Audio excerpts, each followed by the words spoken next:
What's going on, guys? Zesty here, and today I'm going to be talking about a life story. I guess you could say it's part 2 to my story time series. I think I've made one in the past. Sorry if you can hear my PlayStation. It's going pretty crazy. It's making some weird sounds, so hope it's not too big of a deal. But this story takes place the summer following 3rd grade. And I'm going into 9th, so this was, holy cow, it was almost 6 years ago. That is insane to think about. That was in 3rd grade. Just, like, 6 whole years ago, man. That's a lot of time. But, anyway, so this takes place, as I said before, summer after 3rd grade. And basically, that was the summer I started having these big end-of-school blowout party type things. Not super huge. I would usually invite probably... I think that year I invited maybe 30 kids to come. We didn't obviously do anything too crazy, you know. We were in 3rd grade. We couldn't do anything really crazy, but basically... I just invited my class and basically half the class next door, and it was going to be a good time.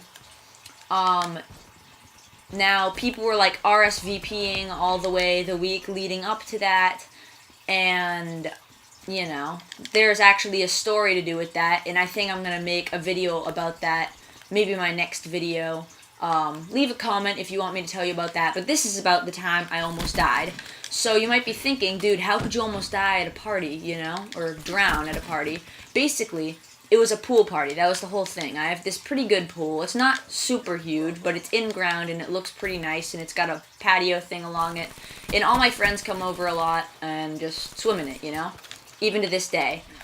Basically, hold on, let me just kill that guy. All right, that was nice. So we were all there. The party had been going on for, I want to say, at least an hour, maybe 2. It was still like around 1 o'clock, so not too late at night. And I went swimming, and like we had these rafts in the pool because we were in 3rd grade. Rafts were basically like pretty intense, you know. It's not a party. Ain't no party like a raft party. But basically there was this one girl in my class. We're gonna call her Sarah. So basically, Sarah was in this raft, and in this raft, I should kind of describe it. It's kind of like the ones you see in those, like, you know how, like, cruise ships have those rafts or whatever, like the life rafts? Well, basically, this was, like, a much smaller version of one of those, and instead of being yellow, it was orange. And so, basically, she was in that. And they're designed not to tip over or like be really, really, really hard to tip over. And basically, I went swimming, and I was doing a dare with my friends. Not really a dare, more like a challenge. I had to swim underwater from one end of the pool to the other while being completely underwater the whole time and not coming up for a breath with my eyes shut. And now, I might be like, what's a good idea? Maybe I should wear goggles so I can see where I'm going and don't, you know, drown like almost happened.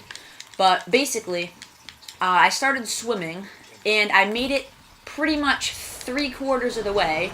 And then I was like, because my pool's, as I said, it's a pretty long pool. It's not like an Olympic pool or anything, but it's a pretty decent distance. So what ended up happening is I made it a little over 3/4 the way there. And then I was like, oh man, my lungs can't take this. I'm going to have to come up for air, you know what I'm saying? So I come up for air, or I try to. I try swimming up under this raft that's designed not to tip over, with like a girl on top of it. So I was like, and I couldn't see anything, keep that in mind. I didn't know what I was under because I had my eyes shut, and I don't like opening my eyes under chlorine-filled water because it burns. So I was trying to tip the raft over, kind of. It must have been really weird for her now that I'm thinking back on it. But I was trying to swim out from under the raft and all this stuff, and I couldn't in my head because it was a pretty big raft. So I kept coming up, and I actually ended up, not a lot, I didn't completely drown, but I inhaled a little bit of water, and it was just probably one of the scariest moments of my life, because I honestly didn't know if I'd make it out, because I couldn't see anything. All I knew was I couldn't come up for air. And if you've ever been like without oxygen, or like in an area where you can't breathe, and you like, it's kind of like being in space. I've never been in space, but I must imagine that's what it like. Because like you have no senses, because you're underwater. You can't hear anything. It was hard to tell which way is up. I managed, since it was kind of close to the wall, to feel my way along the wall and actually end up making it out. But obviously, because I'm making this video here today. But yeah, that was pretty scary at the time. I mean, I laugh about it with my friends now, actually, and it's kind of become like a joke or a meme between us. Like, I don't know, don't pull a J, but anyway. That just about does it for this video, guys. Please leave a like if you did enjoy, and maybe, just maybe, subscribe. For every single person who likes this video, I will give you 3 gold Lamborghinis. That's right, totally not a scam. 3 gold Lamborghinis for every single person who likes this video. Totally legit, 100%. Leave a comment if you want more story videos. Yeah, that's it, guys. This has been Zesty, and I'll see y'all later.